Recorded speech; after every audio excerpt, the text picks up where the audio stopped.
Company offer करती हैं jobs जिनको आप करके आप अपने field related part time job ढूंढ सकते हो, या अगर फील्ड रिलेटेड नहीं तो ऐसी ढूंढ सकते हो जिसमें आपको एफर्ट कम करना पड़े। बिकॉज आई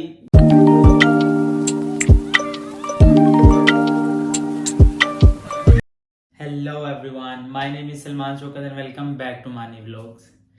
सो गाइस, आज की वीडियो का आपने कैप्शन तो पढ़ ही लिया होगा कि किस टॉपिक के ऊपर मैं बनाने लगा हूँ। तो it's all about my experience in Canada till now. It's almost 1.5 years मुझे कनाडा आए हुए। तो मैं काफ़ी टाइम से सोच रहा था मैं इस बारे में थोड़ा सा आप लोगों को गाइड करूं कि एक साल पहले मेरा पर्सपेक्टिव कनाडा को लेकर क्या था और अब कनाडा को लेकर मेरा एक्सपीरियंस क्या है।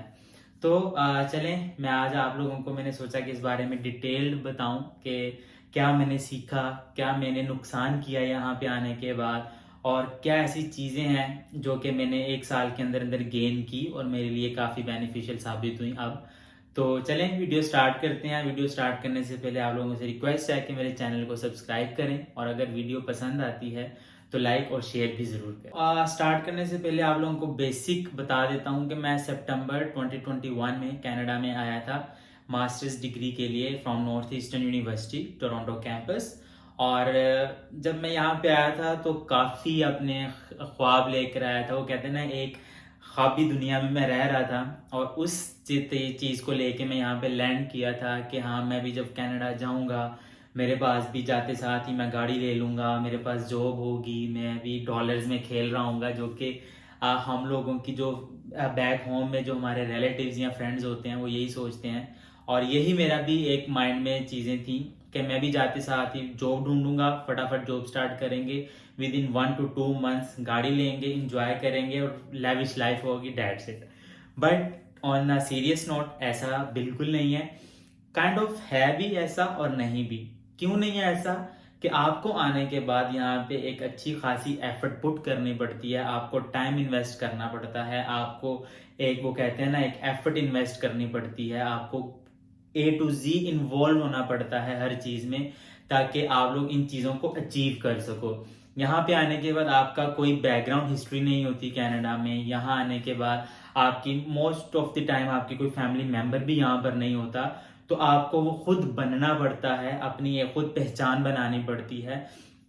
तो ये ख्वाब लेके आना, जो सबसे पहली सीख मेरे लिए थी वो ये थी कि आपको ये माइंडसेट लेके बिल्कुल नहीं आना। अगर आप स्टडी वीजा पे आ रहे हो तो आप लोगों को ये कभी भी नहीं सोचना कि मैं जाते साथ ही गाड़ी और ये चीजें ले लूंगा।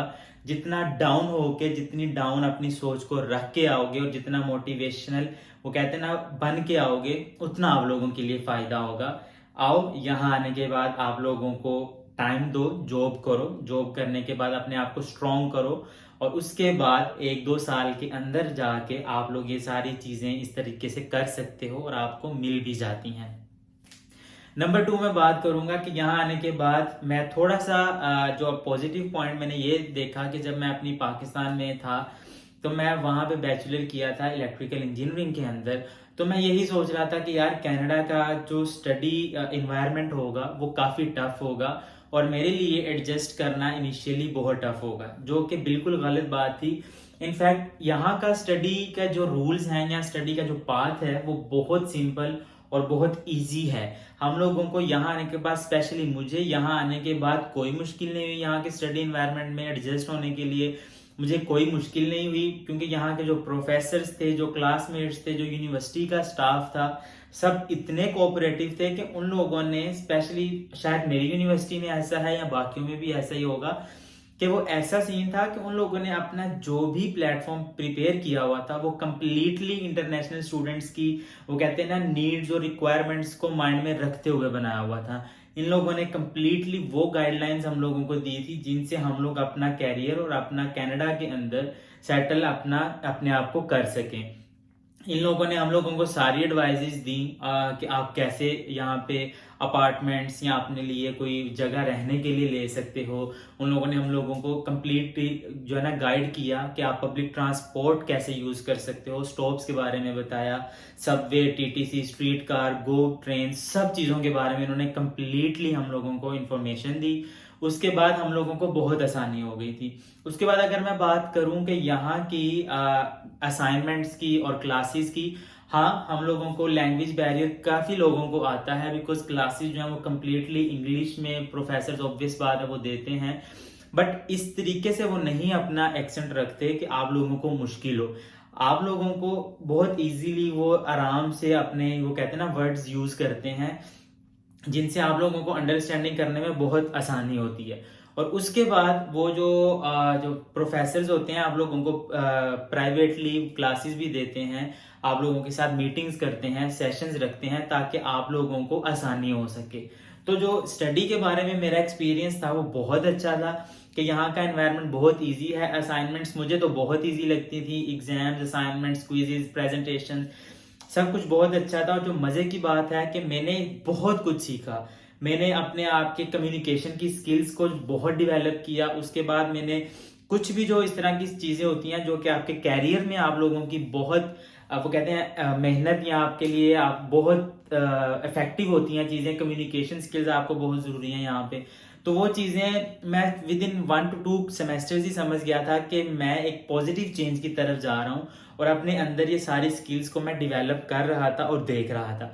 ये मेरे लिए बहुत एक अच्छी चीज थी जो कि मुझे कनाडा में आने के बाद मिली। उसके बाद जो एक टफ चीज आ जाती है वो मेरे लिए जो थी वो ये था कि मैं एडजस्ट नहीं हो पा रहा था, इन अ सेंस कि मैंने पहले आया था, मैं मिसिसागा में मैंने अपना एक अपार्टमेंट लिया था। It was just a room, sharing base पे था हाउस, और रूम प्राइवेट था, बट एक घर के अंदर एक रूम था। तो इट वाज गुड, अच्छा रूम था, बाकी जो हाउसमेट्स थे वो भी अच्छे थे, बट मेरे लिए स्टिल थोड़ी सी मुश्किल हो रही थी, बिकॉज अपनी कंट्री में मैं अपने घर में वो कहते हैं ना कि एक मजे से वो मालिक बन के रहने वाला हिसाब होता था। बट यहाँ पे जब आए तो हम लोगों को दूसरों के रूल्स को अडेप्ट करना था, उन लोगों के जो रूल्स एंड रेगुलेशंस उन लोगों ने दी हुई थी उनको फॉलो करना होता था। टाइम को देखना होता था कि इस टाइम मैं दरवाजा नॉक कर सकता हूँ, इस टाइम पे मैं अपने फ्रेंड्स को बुला सकता हूँ।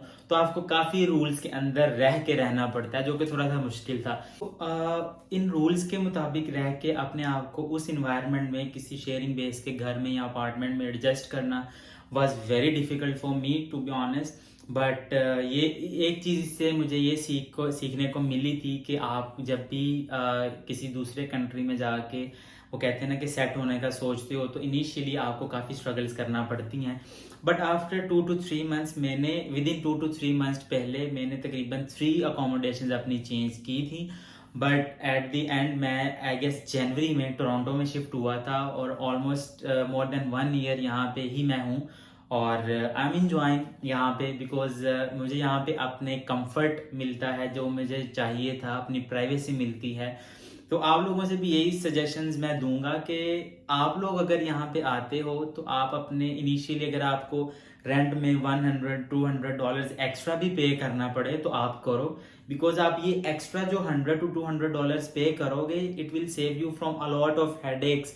आपको वो कहते हैं ना होम सिकनेस से बचाएगा, बिकॉज जब आप घर में अपने प्राइवेट रूम में बैठे होगे तो आप you can talk to your family, you can do whatever you want to do. आप टीवी देख सकते हो, आप लैपटॉप को यूज करके मूवीज इंजॉय कर सकते हो। तो या तो प्राइवेट रहो, बट अगर नहीं प्राइवेट आप अफोर्ड कर सकते हैं तो इट्स स्टिल ओके, बट आप उन लोगों की कंपनी लो जो आप जैसे ही हैं, जिनके सर्कल में रह के आप इंजॉय करते हो, और आप कहते हैं ना कि होम सिक नहीं फील करते। उसके बाद आपको फैमिली की याद नहीं आती, उनके साथ टाइम गुजारना आपको अच्छा लगता हो। तो इन चीज़ों को आप अपनी प्रायोरिटी लिस्ट पे रखो, तो आपको टू बी ऑनेस्ट रियलाइज हो जाएगा विद इन 2 to 3 months कि जो मैं एक्स्ट्रा $200 पे कर रहा हूँ इस स्पेसिफिक अकोमोडेशन के लिए, तो मेरे लिए वो कितना बेहतर है। मैं उधर से कितना कुछ वो एनर्जी जो मैं वो कहते हैं ना उदास होने में गुजारता हूँ, उस एनर्जी को मैं किसी पॉजिटिव चीज़ पे इन्वेस्ट करके, बिकॉज अगर आपका माइंड खुश है, आपका दिल खुश है, तो आप बहुत कुछ सीख सकते हो। आप उदास होने की जगह पे आप अपनी फर्दर स्किल्स को डेवलप कर सकते हो, सीख सकते हो कि क्या मैं मजीद सीखूं जो मुझे हेल्प करे यहाँ पे सेटल होने के लिए। और उसके बाद जो मैंने एक बहुत ही इम्पोर्टेंट चीज़ का एक्सपीरियंस किया वो ये था कि यहाँ आने के बाद मैंने बहुत ज़्यादा फ्रेंड्स बना लिए। मेरा एक फ्रेंड सर्कल जो था वो मेरे जो भी यहाँ पे आए थे मेरे साथ उन सबसे ज़्यादा था, अभी भी है। बट फ़र्क क्या था वो आप लोगों को बताता हूँ। इनिशियली मेरे जो भी ग्रुप था मैं उनको प्रायोरिटी देता था, मैं उनको I always use to try कि मैं उन लोगों को खुश रखूं। वो जहाँ कहेंगे मैं उनके प्लान के साथ चलूँगा, वो जहाँ कहेंगे मैं वहाँ पे मिलूँगा।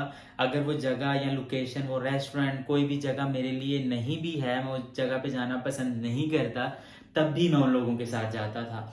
बट उस टाइम मैंने कोई ऑलमोस्ट 5 to 6 months उन लोगों के साथ इसी तरह गुजारे। हर बंदे को अपना दोस्त बना लेता था, अपने वो कहते हैं ना एक्सपीरियंस शेयर करता था, उससे चाहता था कि वो मेरे साथ बातचीत करे, मुझे समझाए, और मैं बहुत खुश रहता था इस चीज़ में। But after few months I realised कि यार मैं क्या कर रहा हूँ। आई मीन कि उन लोगों को खुश करने से मुझे कुछ नहीं मिला। मैं अपना सारा एक्सपीरियंस अपनी जॉब्स को ढूंढने में जो लगाता था, इंटरव्यू क्वेश्चंस होते थे, अपनी असाइनमेंट्स इवन की होती थी, मैं उन लोगों के साथ शेयर कर देता था। इवन कि वो मुझसे पूछते भी नहीं थे, तब भी मैं उन लोगों को जो भी टिप पता चलती थी मैं कॉल करके उनको बताता था। बट जब उन लोगों को कोई चीज़ पता चलती थी या जॉब अपॉर्चुनिटी होती थी, तो दे नेवर कॉन्टेक्टेड मी, और उन्होंने कभी मुझे गाइड नहीं किया। इवन कि मैं खुद पर्सनली कॉल करके पूछता था कि यार आप इस जगह पे जॉब कर रहे हो तो मुझे भी इस जगह पे रेफर कर दो, मैं भी यहाँ पे करना चाहता हूँ, तो मुझे भी, मैं जॉब सर्च कर रहा हूँ, मुझे थोड़ी हेल्प कर दो।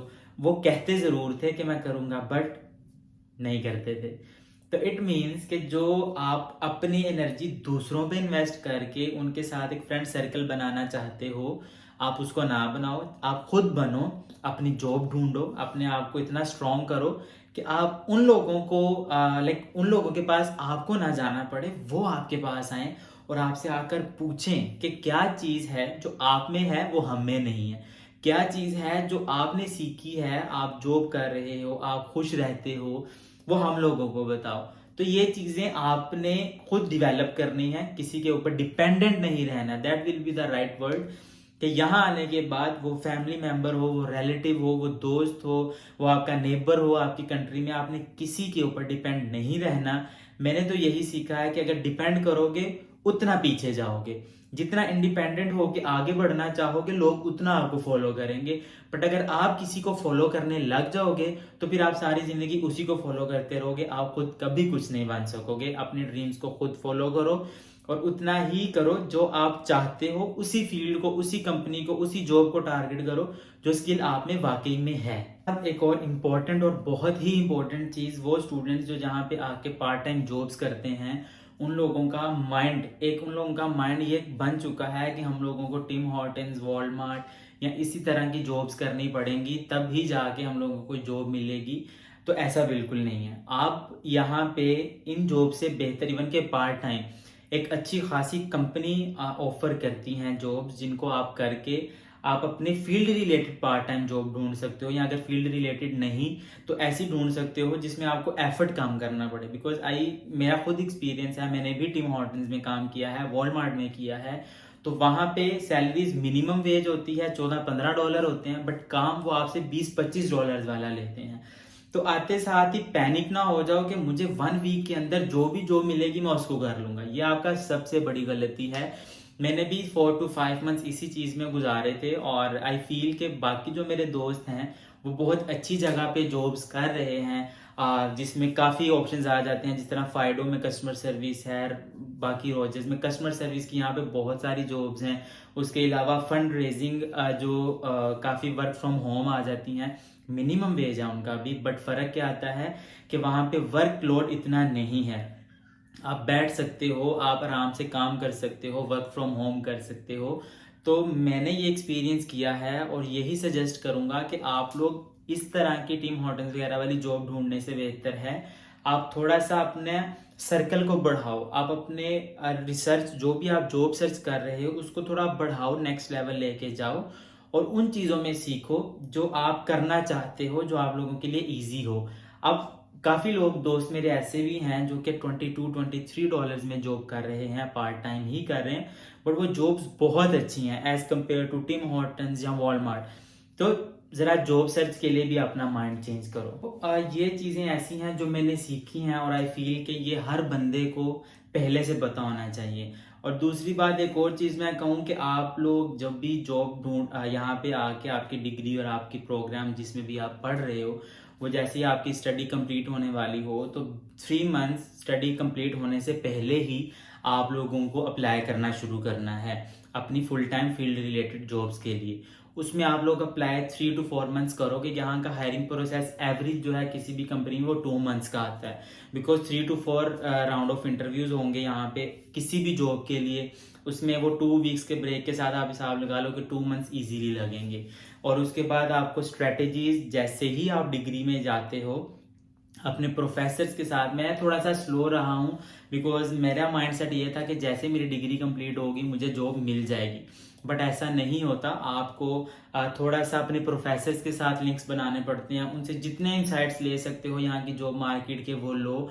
अपने अगर सपोज अब मैं प्रोजेक्ट मैनेजमेंट में हूँ, प्रोजेक्ट मैनेजमेंट से रिलेटेड जितने लिंक्डइन पे आपके कनेक्शंस बन सकते हैं उनके साथ बनाओ, उनके साथ कॉफ़ी या टी मीटिंग्स पे जाओ, उनके बाद डिस्कशंस करो उनके साथ as much as you can. उन लोगों के साथ मीटिंग करो बाहर किसी भी कॉफ़ी शॉप में जाके, अपने कनेक्शंस बढ़ाओ, बिकॉज जॉब लेने के लिए जो मेन चीज़ यहाँ पे है वो सिर्फ और सिर्फ कनेक्शंस हैं। आपको अपनी बेस पे नहीं मिलने वाली जॉब मिलती हैं, बट जिन लोगों के कनेक्शंस होते हैं वो लोगों को जॉब आपसे ड्यूरिंग स्टडीज भी मैंने देखा है जिन लोगों को मिल जाती है। तो थोड़ा इस बारे में भी सोचें और अपने आप को ज़रा प्रोएक्टिव करें यहाँ पे आने के बाद। ये मेरा एक्सपीरियंस है। आप इन्वॉल्व हो यार, डिफरेंट एक्टिविटीज़ में खुद को इन्वॉल्व करें। यहाँ आने के बाद सिर्फ मैंने यही किया कि मैं इनिशियली 6 to 7 मंथ सिर्फ स्टडी करता था, जॉब करता था, घर ख़त्म। बट ऐसा ना करें, बिकॉज आप लोग जितना सीखोगे यहाँ पे आके, कनाडा को एक्सप्लोर करें। उसके बाद अपनी जो है डिफरेंट एक्टिविटीज़ में, मैं क्रिकेट में रखता हूँ, तो अब मैंने आके मुझे रियलाइज़ हुआ है कि मैं यूनिवर्सिटी में क्रिकेट क्लब खोलूँ। बट नाउ आई फील कि मैंने थोड़ा सा लेट डिसीजन लिया है। उसकी वजह ये आ जाती है कि मैं लास्ट क्वार्टर में हूँ, अब मेरे लास्ट सेमेस्टर चल रहा है और मैंने सेकंड लास्ट क्वार्टर के अंदर अपना क्रिकेट क्लब खोला। और आई फील कि मैं थोड़ा ज़्यादा कर सकता था, इंजॉय भी कर सकता था, और यूनिवर्सिटी में एक क्लब भी इसे अगर पहले करता तो अब तक ये क्लब कम्प्लीटली रनिंग में होता। तो ये थोड़ा सा मुझसे भी मिस्टेक हुई। तो आप लोग जितनी आपके अंदर कोई स्किल है यूनिवर्सिटी में आके क्लब्स खोलें, क्लब्स में इन खुद को रजिस्टर करें, अपने कनेक्शंस बढ़ाएं, थोड़ा सा बाहर निकलें दोस्तों के साथ। दोस्त नहीं भी हैं तो डजेंट मैटर, अकेले जाएं। कनाडा के अंदर बहुत कुछ है एक्सप्लोर करने के लिए, और अपने आप को एक्टिविटीज़ में इन्वॉल्व करें, उससे आपके कनेक्शंस भी बढ़ेंगे और दूसरा आप सीखोगे। यहाँ पे आने के बाद जितनी चीज़ें आप सीख सकते हो वही आपके लिए बेनिफिशियल साबित होंगी। आपकी डिग्री इज़ नथिंग। डिग्री समझ लें कि आपका सिर्फ कनाडा आने के लिए एक टिकट है बस। बाकी जॉब लेनी है। मेरा CGPA is like 3.8/4, but still वो कहते हैं ना कि आपको स्ट्रगल करना पड़ता है। जितना मर्जी CGPA हो, आपकी टिकट जो स्टडी परमिट या कोई डिग्री है वो कनाडा में एंट्री की एक सिर्फ टिकट है। उसके साथ साथ आपको स्किल डेवलप करनी है खुद के अंदर, कम्युनिकेशन स्किल्स होंगी, बाकी ऐसी बहुत सारी स्किल्स हैं। एक अपनी फील्ड के रिलेटेड जो भी आपकी फील्ड है स्टडी की, उसके अंदर अपने आप की स्किल्स को इतना डेवलप करो, इतना डेवलप करो कि आप इंटरव्यू के अंदर प्राउडली कह सको कि इस जो स्पेसिफिक फील्ड के अंदर या इस सॉफ्टवेयर के अंदर या इस स्किल के अंदर मुझसे कोई बंदा भी जीत नहीं सकता।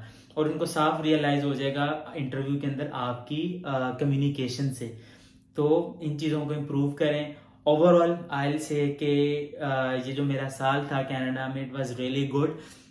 मैंने काफ़ी कुछ सीखा। टू बी ऑनेस्ट अगर मैं कहूँ तो मैं बिल्कुल भी डिपेंडेंट बंदा ही था यहाँ आने से पहले, बट नाउ आई फील कि मैंने काफ़ी खुद को ग्रूम किया है, चेंज किया है, और I can say I am a person who is completely independent. मैं अपनी स्किल खुद सीखता हूँ, मैं अपने आइडियाज़ खुद जनरेट करता हूँ, मैं खुद सोचता हूँ कि विच path is best for me and which path is not a comfortable path for me, जिधर मुझे नहीं जाना चाहिए। तो मैं कम्प्लीटली आप लोगों को यही बोलूँगा कि Canada is a very good country.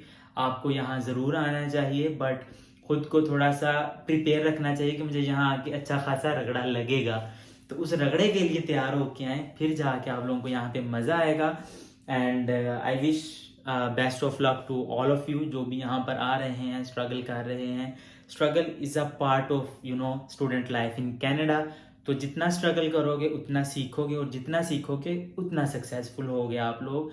So best of luck to all of you and best of luck to me as well for future, and see you all in the next video. तब तक के लिए ख्याल रखें अपना। Bye.